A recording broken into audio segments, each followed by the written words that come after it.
Welcome to the journey of success through simplest and target-oriented approach.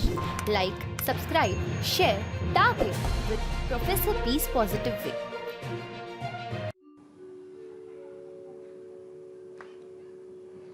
नमस्कार विद्यार्थी मित्र हो. आज आपण डिप्लोमा फार्मसी स्टुडंटसाठी एक नवीन वॅकन्सी सेंट्रल रिझर्व्ह पोलीस फोर्समध्ये जी काही निघालेली आहे. भारतामध्ये ज्या काही 4 पॅरामेडिकल फोर्सेस आहेत त्यातलं सेंट्रल रिझर्व्ह पोलीस फोर्स ही पॅरामेडिकल फोर्स आहे. आता हे पॅरामिलिटरी जर म्हटलं तर पॅरामिलिटरी याचा अर्थ it is equivalent with the military. त्यामुळे या ठिकाणी फार्मसिस्टसाठी पोस्टचं नावच दिलेलं आहे assistant sub inspector. Related to the paramilitary असल्यामुळे या पोस्टसाठी आपल्याला आपल्या डिप्लोमाचं नॉलेज तर अपेक्षित आहे. ज्या ठिकाणी आपण वर्क प्रोफाईल केले त्याचंही नॉलेज अपेक्षित आहे.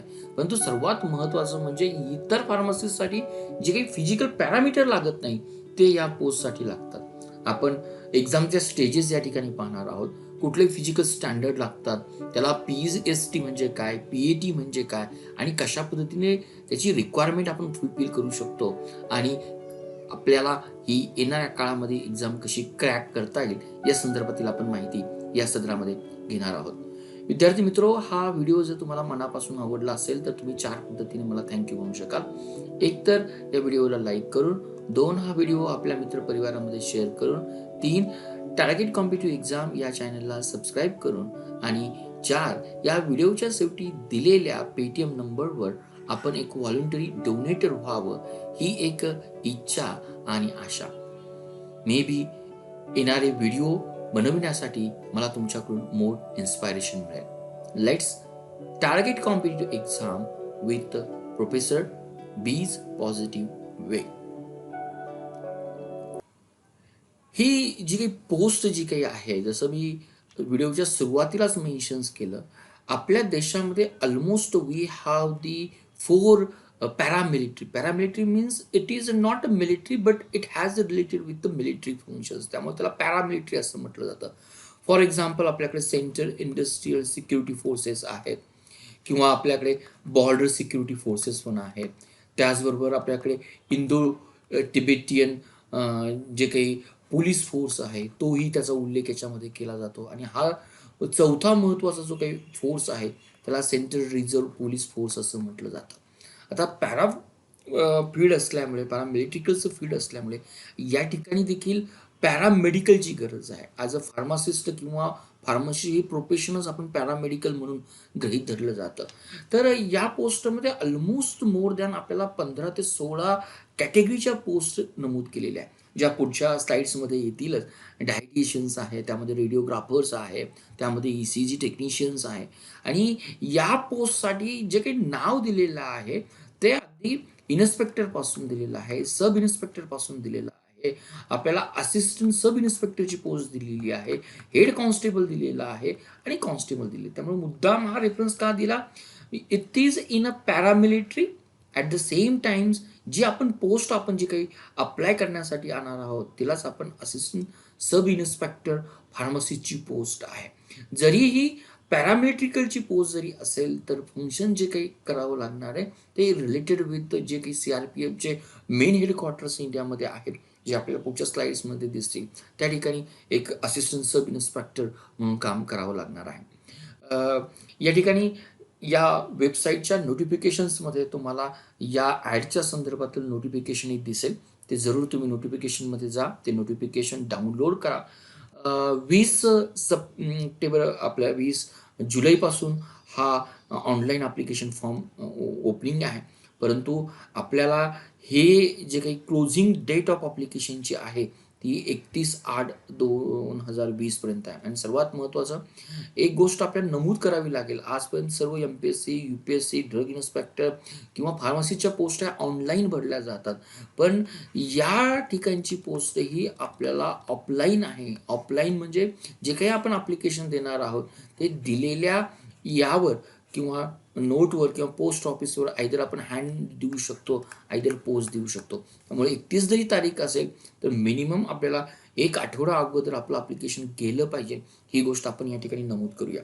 आता ह्या ज्या काही पोस्ट कुठल्या कॅडरच्या आहेत, तर ते कॅडर या ठिकाणी आपल्याला दिलेले ग्रुप बी कॅडर दिलेलं आहे आणि जे काही कॉन्स्टेबल्स आहेत, हेड कॉन्स्टेबल्स आहेत, ते ग्रुप सीच्या कॅडरच्या पोस्ट दिलेल्या आहेत. मोस्टली या नोटिफिकेशनमध्ये एक गोष्ट कंप्लिटली मेन्शन्स केलेली आहे. जरी या सध्या पोस्ट टेम्पररी असेल, तरी it is 100% true it will become the permanent. त्यामुळं आपल्याला जॉब पाहत असताना डिप्लोमाच्या स्टुडंटसाठी मोस्टली ही एक मिलिटरीमध्ये कम्पॅरेटिव्हली पॅरामिलिटरीमध्ये काम करण्याची आणि इनडायरेक्टली आपल्या नेशनची सर्व्हिस करण्याची एक सर्वात महत्त्वाची संधी आहे. ग्रुप बीमध्ये आपली पोस्ट येते. आपण या पोस्टचा थोडक्यात एक आढावा घेऊया. ही पोस्ट कशी आहे आणि आपलं रिक्वायरमेंट काय लागतं. जसं मी सांगितलं की ऑलमोस्ट या ठिकाणी ज्या काही 15-16 पोस्ट दिलेल्या आहेत, त्यातली आपली 4 नंबरची पोस्ट दिलेली आहे. या ठिकाणी आपल्याला असिस्टंट सब इन्स्पेक्टर, पोस्टचं नावच दिलेलं आहे असिस्टंट सब इन्स्पेक्टर फार्मासिस्ट. आता ही पॅरामिलिटरीची पोस्ट असल्यामुळे डेफिनेटली आपल्याला ड्रेस कोड किंवा मिलिटरीचा जो काही रुबाब आहे, त्या पोस्टसाठी असणार आहे. हा एक सर्वात महत्त्वाची गोष्ट आणि it is very proud thing we are working in military. कारण फार्मासिस्ट आणि मिलिटरी हे नातं किंवा पोस्ट आपल्याला खूप कमी ठिकाणी दिसतात. टोटल वॅकन्सी ह्या 84 आहे. According to the government's rules आणि रिझर्वेशननुसार प्रत्येक कॅटेगरीसाठी काही पोस्ट ओपन आहेत. या ठिकाणी ओपन कॅटेगरी किंवा अनरिझर्व कॅटेगरीसाठी दिलेल्या आहेत, ओबीसीसाठी दिलेल्या आहेत, एस सीसाठी दिलेल्या आहेत, एस टीसाठी दिलेल्या आहेत आणि जो काही इकॉनॉमिकली वीकर सेक्शन आहे त्यासाठी देखील पोस्ट दिलेल्या आहेत. आणि प्रोबॅबली या यार्डमध्येच आपल्याला मेन्शन्स केलेलं आहे की मे बी ह्या ज्या काही पोस्ट दिलेल्या आहे या कमिंग डेजमध्ये आपल्याला ॲड होणार आहे. आपण परीक्षा जर पाहिली तर आपल्या डिसेंबरमध्ये परीक्षा देणं अपेक्षित आहे की ती होणार परीक्षा आहे. Everything is perfectly considering the quarantine situation. हा वॅकन्सी जर डेफिनेटली वाढली तर आपल्याला तो एक आशादाय असेल. पेमेंट जर पाहिलं तर सेंट्रलची पोस्ट आहे. कम्पॅरेटिव्हली पेमेंट हे डेफिनेटली लेवल 5, लेवल 6 आणि लेवल 7चं जे काही क्रायटेरिया आपण दिला जातो पेमेंट स्केलवर, हा लेवल 5चं पेमेंट आहे. It is one of the best payment. आता आपल्याला काय हवं आहे, पोस्ट मी रिक्वायरमेंटच दिलेली आहे की आपल्याला रिक्वायरमेंट जी काही आहे ती डिप्लोमा स्टुडंट्स आहे की ज्या विद्यार्थ्यांनी डिप्लोमा केलेला आहे. पहिली गोष्ट डेफिनेटली डिप्लोमा होण्यासाठी आपल्याला 12th स्टँडर्ड लागतेच. आता डिप्लोमा झाल्यानंतर सर्वात महत्त्वाची गोष्ट, ज्यांचं registration on the basis of the आपल्या महाराष्ट्र स्टेट फार्मसी कौन्सिल जे काही आहे त्याला ॲज अ रजिस्टर फार्मासिस्ट होणं गरजेचं आहे. ही दुसरी आपली कंडिशन्स आहे. पहिली कंडिशन डिप्लोमा आणि दुसरा कंडिशन ज्यांनी रजिस्टर फार्मासिस्ट आहे तो किंवा ती ही गोष्ट अप्लाय करू शकते. एजच्या संदर्भात आपलं एज जे काही डिप्लोमा स्टुडंट अप्लाय करणार आहे त्यांचं एज हे मिनिमम 20 वर्ष आणि मॅक्झिमम 25 वर्ष असेल. त्यामुळं ज्यांचं वय या कॅटेगरीमध्ये आहे त्या विद्यार्थ्यांनी जरूर हा प्रयत्न करा. कारण येणाऱ्या दिवसामध्ये डिप्लोमासाठी अशाच पद्धतीच्या व्हॅकन्सी आपल्याला एअरफोर्समध्ये देखील दिसतात. अशाच पद्धतीच्या व्हॅकन्सी आपल्या नेव्हीमध्ये पण दिसतात. अशाच पद्धतीच्या व्हॅकन्सी अगदी आपल्याला जे काही पायदळ म्हटलं जातं किंवा प्लेन लष्कर म्हटलं जातं त्या ठिकाणी निघतात. कदाचित या पद्धतीचा अभ्यास, या पद्धतीची एक्झाम पॅटर्न आपल्याला बाकी ठिकाणी देखील ती एक्झाम समजण्यासाठी आपल्याला इझिली होऊ शकतो. या स्लाइड्समध्ये आपण इलिजिबिलिटी हा पॅरामीटर्स एक्सप्लेन केला. दुसऱ्या स्लाइड्समध्ये आपण जाणार आहोत की ही असिस्टंट सब इन्स्पेक्टर फार्मासिस्टची पोस्ट दिलेली आहे. Mostly as a central reserve police force it is under the union government किंवा सेंट्रल गव्हर्नमेंटचं असल्यानंतर पहिली रिक्वायरमेंट आहे maybe will going to work in a Indian territory. पहिली गोष्ट. आणि ज्या ठिकाणी ॲब्रॉडमध्ये मोस्टली इनोच्या केसेसमध्ये ज्या ठिकाणी CRPचे जवान जातात त्याही ठिकाणी तुम्हाला ॲब्रॉडमध्ये जाण्याचे चान्सेस मिळू शकेल. दुसरी गोष्ट अशी मेन्शन्स केलेली आहे त्यांनी पर्क्स आणि आपल्या काही जे पेन्शन्स फॅसिलिटी ज्या काही आहेत त्या सेंट्रल गव्हर्नमेंटच्या रूल्सप्रमाणे जे काही सेंट्रल गव्हर्नमेंटचे एम्प्लॉईज आहेत त्याही या ठिकाणी मोडणार आहे. तिसरी गोष्ट आपल्याला लक्षात असणं गरजेचं आहे की या 84 वॅकन्सी दिलेल्या आहेत त्या 84 वॅकन्सी 10% वॅकन्सी ह्या एक्स सर्व्हिसमेनसाठी रिझर्व ठेवलेल्या आहेत. आणि जर एक्स सर्व्हिसमेन जर अवेलेबल झाले नाही त्या त्या कॅटेगरीचे किंवा त्या त्या टेक्निशियनचे किंवा त्या त्या प्रोफेशनचे definitely it will go in to open for the मदरवड. ह्या थोडक्या बारकाईने आपण गोष्टी या ठिकाणी पाहणं गरजेचं आहे. नेक्स्ट या ठिकाणी फॉर्म भरत असताना, ऑफलाईन फॉर्म भरत असताना आपल्याला त्या ट्रेडचा कोड नंबर टाकावा लागतो. जसं मी मेन्शन्स केलं की ही पोस्ट केवळ फार्मसिस्टसाठी वॅकन्सी नाही आहे. यामध्ये डायटिशियन्स पण आहे, यामध्ये स्टाफ नर्स आहेत, रेडिओग्राफर्स आहेत, फिजिओथेरपिस्ट आहेत, डेंटल टेक्निशियन्स आहेत, लॅब टेक्निशियन्स आहेत. काही पोस्ट ह्या इन्स्पेक्टरच्या दिसतात, काही पोस्ट ह्या सब इन्स्पेक्टरच्या दिसतात आणि काही पोस्ट ह्या असिस्टंट सब इन्स्पेक्टरच्या दिसतात. जरी आपली पोस्ट फार्मसिस्टच्या संदर्भातली पोस्ट ही जरी असिस्टंट सब इन्स्पेक्टर आहे किंवा ASI जरी म्हटलं असेल तरी ती सेंट्रल गव्हर्नमेंटच्या ग्रेड B नुसार आहे. त्यामुळे one of the greatest opportunity आपल्याला असेल. आणि फॉर्म भरत असताना आपला ट्रेड नंबर किंवा ट्रेडचा जो काही कोड दिलेला आहे तो 4 आहे. ही एक बारकाईनं आपल्याला गोष्ट या स्लाइडच्या द्वारे नमूद करावी लागेल. आपल्याला ही परीक्षा ऑफलाईन मोडमध्ये, ऑनलाईनमध्ये नाही आहे. कुठलं आपल्या सेंटर आहे तर महाराष्ट्राच्या संदर्भामध्ये आपण सर्व जर 9 सेंटर जर विचार केले तर आपल्याला नागपूर हे एक सेंटर आहे. त्यामुळे आत्तापासून तयारी करा की डिसेंबरमध्ये आपल्याला एक नागपूरला जाऊन ही परीक्षा द्यायची आहे. त्या परीक्षेचा आपल्याला अनुभव घ्यायचा आहे आणि आपल्याला एक डिझायर आहे, एक इच्छा आहे की सेंट्रल गव्हर्नमेंटमध्ये फार्मासिस्ट म्हणून आपल्याला जॉब करायचा आहे. नंतर आपण एक्झामिनेशनच्या फीच्या संदर्भात जर पाहिलं तर ग्रुप ए साठी ₹200 आपल्याला पे करायचे आहेत. जरी हा टेक्निकल मुद्दा असेल तरी तो आपला महत्त्वाचा आहे. SC ST कॅटेगरीसाठी कुठलीही फी नाही आणि ही फी आजच्या या ऑनलाईनच्या जमान्यामध्ये देखील may be it is very critical का यांनी ऑफलाईन मोड ठेवलेला आहे. आपण त्यावर कॉमन करणं योग्य असणार नाही. You have only 2 option. एक तर इंडियन पोस्टल ऑर्डर्सनी तुम्हाला हे पे करायचे आहेत किंवा तुम्हाला बँक ड्राफ्ट काढायचा आहे. आणि हा बँक ड्राफ्ट कुणाच्या नावावर काढायचा आहे तेही तुम्हाला या ठिकाणी मेन्शन्स केलेला आहे. बँक ड्राफ्ट हा DIG, group centre, CRPS, Bhopal आणि पेएबल कुठली बँक असेल तरी SBI बांग्रासिया हे भोपाळच्या जवळचं जे काही उपनगर आहे त्या नावाने तुम्हाला काढायचं आहे. त्यामुळं तांत्रिक गोष्टी फॉर्म भरत असताना, एन्व्हलपवर टाकत असताना आपल्याला बँक ड्राफ्ट किंवा आपल्याला इंडियन पोस्टल ऑर्डर करायची आहे आणि कुठल्या बँकेच्या नावाने करायची आणि कुणाकडे पाठवायची आहे हेही मुद्दे या ठिकाणी तुम्ही बारकाईने नोट करून घ्या.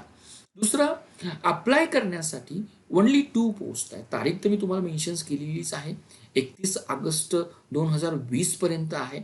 आपण जो काही एन्व्हलप बनवणार आहोत त्या एन्व्हलपमध्ये आपल्याला वन साईडनी आपला पूर्णपणे address, mobile number, email ID हा बॅक साईडनी नमूद करायचा आहे. परंतु ज्या ठिकाणी आपण 2 मेन्शन्स करणार आहोत हे 2 आपल्याला दिलेलं आहे की परीक्षेचं नाव आपल्याला पहिल्यांदा लिहायचं आहे. Central reserve police force examination 2.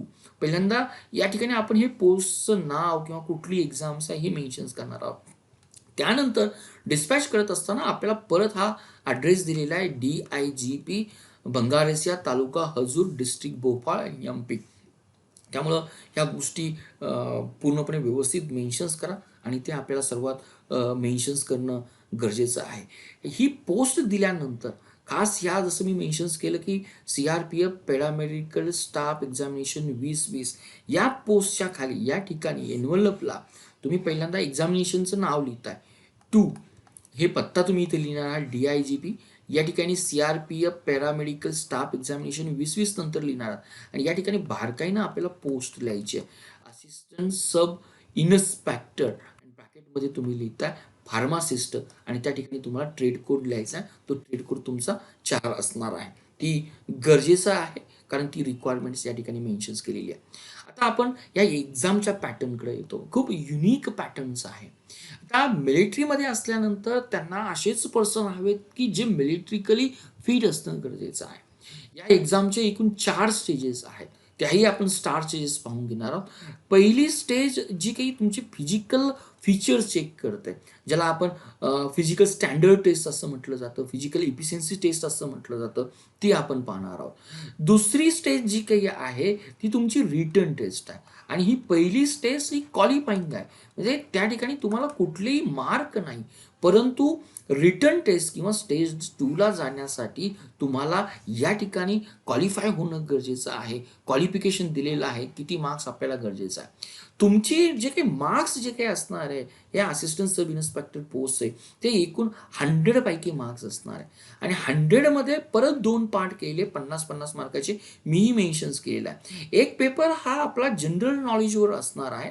तोही आपण डिटेल पाहणार आहोत. आणि दुसरा पेपर जो काही बेस्ट आहे, तुम्ही जे काही डिप्लोमा फार्मसीला किंवा जे काही अनुभव घेतलेला आहे, SCPA असेल, फार्माकोग्नसी असेल, फार्मास्युटिक्स असेल किंवा HCPA असेल, ऑर्गॅनिक केमिस्ट्री असेल, इनऑर्गॅनिक केमिस्ट्री असेल, त्यावर आपल्याला आधारित क्वेश्चन्स हे तुमच्या ट्रेड टेस्ट आहे किंवा आपण त्याला सिंपल असं म्हणूया, तुमच्या डिप्लोमाच्या नॉलेजवर असणार आहे. आता तिसरी स्टेज या टेस्टमध्ये जर तुम्ही क्वालिफाय झाला, कारण तुमची जे रँकिंग लागणार आहे या आउट ऑफ 100 मार्क्स पैकीच लागणार आहे. याला क्वालिफाईंग मार्क्स दिलेले आहेत, त्यालाच आपण कट ऑफ मार्क्स देखील म्हणणार आहोत. आणि दुसरी जी काही गोष्ट, परत क्वालिफाईंग टेस्ट जे काही आहेत, जे विद्यार्थी फार्मासिस्ट म्हणून एखाद्या रिटेल शॉप्समध्ये काम करताय किंवा चेन शॉपमध्ये काम करताय, त्या विद्यार्थी किंवा जे विद्यार्थी कुणी मॅन्युफॅक्चरिंग कंपनीमध्ये जर काम करत असेल, तर या ठिकाणी आपल्याला ही स्टेज 3 टेस्ट दिलेली आहे. तिलाच आपण ट्रेड टेस्ट असं म्हटलं जातं. आणि ही एक प्रॅक्टिकल टेस्ट आहे. ही टोटल 20 मार्कासाठी आहे.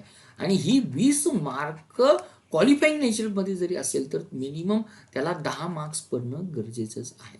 आणि लास्ट टेस्ट तुमची मेडिकल टेस्ट केली जाईल. परंतु फायनली आपल्याला लक्षात ठेवायचं की आपले मार्क्स हे ह्या 100 पैकीच असणं गरजेचं आहे. परंतु आपण स्टेज 1 आणि स्टेज 3 या गोष्टींना नेग्लिजिबल करू शकत नाही, कारण हा असिस्टंट सब इन्स्पेक्टरचा CRPF मधील जॉब्स आहे. नेक्स्ट आपण पहिला क्रायटेरिया, ज्याला आपण स्टेज फर्स्ट मधला पाहिला, की तुम्हाला काय अपेक्षित आहे. हाईट दिलेली आहे, मेल कॅन्डिडेटची पण दिलेली, फिमेल कॅन्डिडेटची दिलेली, चेस्ट दिली. 3 कॅटेगरी चेक केल्या जातील. एक हाईट कॅटेगरी चेक केली जाईल, जी चेस्ट कॅटेगरी चेक केली जाईल, आणि तुमचं वेट प्रपोर्शनल असणं गरजेचं आहे. क्वालिफाईंग आहे, त्यांनी जी काही रिक्वायरमेंट दिलेली या ठिकाणी. एक ठिकाणी मुद्दा मी 170 सेंटीमीटर थोडंसं मी स्ट्राईक करतो. जे महाराष्ट्रीयन्स आहेत किंवा जे काही ओरिजिनली महाराष्ट्रीयन रेसिडेंट्स आहेत, त्यांच्यासाठी हे इथे रिलॅक्सेशन आहे. एक मेल कॅन्डिडेटसाठी ही हाईट मिनिमम तुमची 165 सेंटीमीटर असेल तरी चालते. तीच गोष्ट आपल्याला इथे फिमेल कॅन्डिडेटसाठी रिलॅक्सेशन आहे. तेवढा पॉईंट फक्त आपण नोट करूया. बाकीची टेक्निकल गोष्ट आहे, प्रत्येकाने ती पहा, ती आपल्याला गरजेची आहे. ही qualifying test PST physical standard test झाल्यानंतर तुम्हाला PATला अलाउड केलं जातं. जर हे क्रायटेरिया तुमचं पूर्ण नसेल तर PAT तुम्हाला अलाउड केलं जात नाही. आणि फिजिकल इफिशियन्सी टेस्ट जी काही आहे, या ठिकाणी तुमचे परत इफिशियन्सी चेक केली जाणार आहे, कारण you will be going to work as a assistant sub inspector, ज्या ठिकाणी तुम्हाला जंगलमध्ये मे बी काही असोसिएट, ज्या ठिकाणी हे CRPFचे जवान काम करतात, त्यांना तुम्हाला असिस्ट म्हणून जायचं आहे. May be that is one of the criteria. तुमचे हे फिजिकल इफिशियन्सी टेस्ट केली जाते. रेस केली जाते 1 माईल. 1 माईल म्हणजे ऑलमोस्ट आपण समजूया की 16 मीटरची टेस्ट आहे. तीच फिमेलसाठी आपल्याला जो काही आपल्याला ऑलिम्पिकचा ट्रॅक्स असतो 800 मीटरचा, तो 6 मिनिटांमध्ये आणि या ठिकाणी 7.5 मिनिटांमध्ये कव्हर करणं गरजेचं आहे. त्यामुळं आता जरी हा कोरोनाची सिच्युएशन जसं असेल, क्वारंटाईन सिच्युएशन जरी असेल, मे बी आपण घरी प्रॅक्टिस करू शकतो. पण मी तुम्हाला सांगितलं, केवळ या पोस्ट आता कंटिन्युअसली आपल्याला मिलिटरीमध्ये देखील फार्मसीच्या पोस्ट निघतात. कदाचित तुमचं रनिंग, लॉंग जम्प्स आणि हाय जम्प्स ही जी काही प्रॅक्टिस आहे, ती आपल्याला एक फिजिकली मोर स्टँडर्ड करेल, आपल्याला मोर एनर्जी देईल किंवा आपल्याला मोर मोटिवेशन देईल. फिजिकल इफिशियन्सी टेस्ट पास झाल्यानंतरच तुम्हाला अलाउड केलं जातं आपल्या स्टेज नंबर 2ला, आणि स्टेज नंबर 2ची रिटर्न परीक्षा. जसं मी मेन्शन्स केलं की ही रिटर्न परीक्षेचे 2 भाग आहेत. त्यातला आपला पार्ट A भाग, ज्याला आपण टर्म्समध्ये 50 मार्क्ससाठी आहे. जर सिलेबस जर पाहिला तर आपला एक स्कॉलरशिपचा सिलेबस असं म्हणूया किंवा आपला बुद्धिमत्ती चाचणीचा सिलेबस असं म्हणूया, हा त्यातला पार्ट आहे. त्यातल्या बुद्धिमत्ता हा क्वेश्चन्स आपल्याला 10 क्वेश्चन्स असणार आहे, प्रत्येकाला 1 मार्क्स असणार आहे. जनरल अवेअरनेसचे क्वेश्चन्स असणार आहे, की ज्यामध्ये हिस्ट्री, जॉग्राफी हा भाग असणार आहे. नंतर आपल्याला अर्थमॅटिकचं सेक्शन्स असणार आहे, तो 15 मार्काचा असणार आहे. आणि शेवटी तुम्ही दोन्हीपैकी एक भाषा निवडू शकता. हा पेपर तुम्हाला इंग्लिशमध्ये पण असेल आणि हिंदीमध्ये पण असेल. पण मराठीमध्ये असणार नाही. तर मोस्टली हिंदीपेक्षा मला वाटतं आपण महाराष्ट्रीयन मुलांनी इंग्लिश लँग्वेजच प्रिफर करावी. त्यामध्ये पेपर देण्याचा प्रयत्न करावा. आता प्रश्न असेल की सर या पेपरचा अभ्यास कसा करावा? काही रेफरन्स बुक आहे का?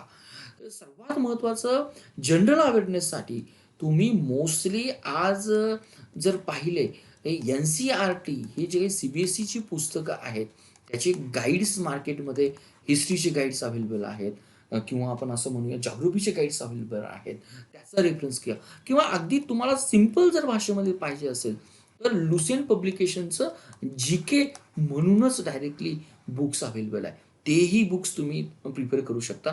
One of the best book आहे की ज्या ठिकाणी तुमचं जनरल इंटेलिजन्सची परीक्षा तयार होऊन जाईल.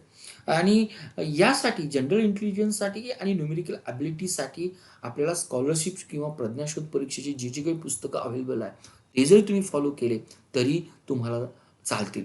आणि याचं जे काही लेवल दिलेली आहे, या 50 मार्काची पेपरची लेवल हा कॉमन पेपर सर्व पोस्टसाठी असेल, डायटिशियनसाठी असेल, रेडिओथेरपिस्टसाठी असेल, ECG टेक्निशियनसाठी असेल, इव्हन आपल्या फार्मासिस्टसाठी असेल. लेवल ही ग्रॅज्युएशन लेवलची असणार आहे, कारण ही पोस्ट ऑल ओव्हर इंडियाचे स्टुडंट देतात. ही पोस्ट MPSCची स्टुडंट जे काही तयारी करतात, म्हणजे जे काही B.Pharm झालेले असेल ते देखील या पोस्टसाठी अप्लाय करणार आहेत, जर त्यांचं डिप्लोमा झालं असेल तर. लक्षात ठेवा, ऑल ओव्हर इंडिया असल्यामुळे it is very toughest examination आहे, कॉम्पिटिशन टफेस्ट आहे. परंतु आपण जर एक्झाम समजून घेतली तर आपल्याला ती ट्रॅक करता येईल.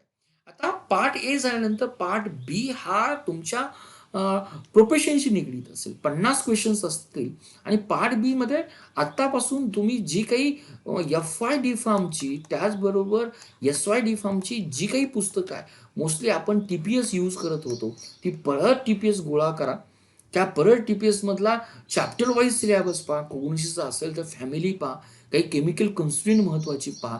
जर ज्युरिस्प्रुडन्स असेल तर त्याचे शेड्यूल्स पहा. शेड्यूल C कोणासाठी आहे, शेड्यूल M कोणासाठी आहे, शेड्यूल P कोणासाठी आहे. जर फार्मा केमिस्ट्रीचा सब्जेक्ट जर असेल तर आपल्याला काही स्ट्रक्चर पाहावे लागतील. बेंझिनचं स्ट्रक्चर कसं आहे. कोलॉजी सब्जेक्ट जर असेल, टॉक्सिलॉजी असेल तर classification of the crude drugs आपल्याला पाहावं लागेल.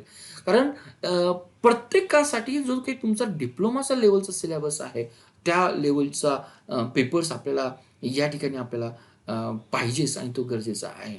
त्यामुळं यासाठी वेगळी तयारी न करता आपले डिप्लोमाचे TPS घेणं आणि त्यातील दिलेले 1 मार्क्स क्वेश्चन करणं खूप महत्त्वाचे आहे. कारण इट इज MCQ क्वेश्चनचा आपल्याला प्रश्न असणार आहे. आणि सर्वात महत्त्वाचं, या पार्ट ए आणि बी पैकी तुम्हाला दोन्ही पेपर्स मिळून 50% मार्क्स ओपन कॅटेगरीसाठी असणं गरजेचं आहे. जर तुम्हाला 49% मार्क असेल तर you are not be allowed to be the consider for the next test किंवा तुम्ही या परीक्षेसाठी किंवा या पोस्टसाठी एलिजिबल असणार नाही. नेक्स्ट आता ही 100 मार्कच आपले रँकिंगसाठी महत्त्वाचे असणार आहे. परंतु दुसरा जो काही 20 मार्काचा क्वालिफाईंग पेपर आहे, हा क्वालिफाईंग पेपर्स आहे. जर आपण डिप्लोमाचे स्टुडंट जर असेल आणि डिप्लोमाच्या स्टुडंटसाठी ज्या डिपार्टमेंटमध्ये आपण काम करतोय त्या डिपार्टमेंटचं आपलं प्रॅक्टिकल नॉलेज चेक केलं जातं. म्हणजे जर आपण D.Pharm होऊन जर एखाद्या शॉपमध्ये काम करत असेल तर they will going to ask about which are the antihistaminic drugs, what is give the molecule of analgesic, maybe pregnancy test, how you can conduct the pregnancy test. या संदर्भातील प्रॅक्टिकल टेस्ट आपल्याला या ठिकाणी विचारणार आहे. तो 10 मार्काचा प्रश्न असणार आहे. आणि दुसरा, जर तुम्ही मॅन्युफॅक्चरिंग कंपनीमध्ये काम करत असाल, टॅब्लेट मशिनरीवर काम करत असाल, तर सिंगली रोटरी मशीन्स म्हणजे काय, डबल रोटरी मशीन म्हणजे काय, कॅप्सूल रोटेटिंगसाठी जे काही मशीन ऑपरेट केलं जातं, हाऊ इट वर्क्स, किंवा मेडिकलमध्ये जर असाल तर व्हेंटिलेटरचं फंक्शन्स कशा पद्धतीने काम केलं जातं, जे काही आपण सर्जिकल सुचर्स देतो ते सर्जिकल सुचर्स तुम्ही पेशंटला कशा पद्धतीने एक्सप्लेन करून सांगतात, त्यासाठी आपल्याला हे 5 मार्क्स आणि दिलेले आहे. आणि 5 मार्क्स हे काही तुम्हाला तुमचा अनुभव काय आहे त्या पद्धतीने. आणि जर तुम्ही तुमच्या फील्डमध्ये 5 वर्षाचा अनुभव जर असेल तर you will get the 5 marks. 4 वर्षाचा जर अनुभव असेल तर तुम्हाला 4 मार्क्स मिळतील. परंतु 20 ते 25 वर्ष हीच वयोमर्यादा आहे. त्यामुळं या ठिकाणी आपल्याला जास्त मार्क्स आपण रिकवर करू शकत नाही. मे बी 1, 2, 3 इवन 4 मार्क्स पण रिकवर करू शकतो. पण रिपीट करतो, हे 20 मार्क आपल्या क्वालिफिकेशनसाठी आहेत, परंतु या 10 मार्क गरजेचे आहेत. आणि ही ट्रेड टेस्ट पास होणं गरजेचं आहे. आणि ट्रेड टेस्ट पास झाल्यानंतरच जे काही तुम्ही अप्लाय करत असताना जे काही डॉक्युमेंट, एज्युकेशनल तुमचा एक्सपिरियन्स, टेक्निकल थिंग्स प्रोव्हाइड केली जाते, ती व्हेरीफाय केली जाते आणि व्हेरीफाय केल्यानंतरच तुम्हाला आपल्याला या ठिकाणची शेवटची पोस्ट मिळते, असं आपण या ठिकाणी नमूद करूया. तर विद्यार्थी मित्रांनो, हा आज आपला पार्ट 1 होता. या पार्ट 1 मध्ये आपण काय आहे असिस्टंट सब इन्स्पेक्टर पोस्ट, किती स्टेजेस आहेत हे पाहण्याचा प्रयत्न केला. पार्ट 2 मध्ये आपण हा ऑफलाईन फॉर्म कसा भरावा त्याच्या काही मेथड्स आपण पाहणार आहोत आणि डेफिनेटली तोही व्हिडिओ यासारखाच इतका महत्त्वाचा असेल.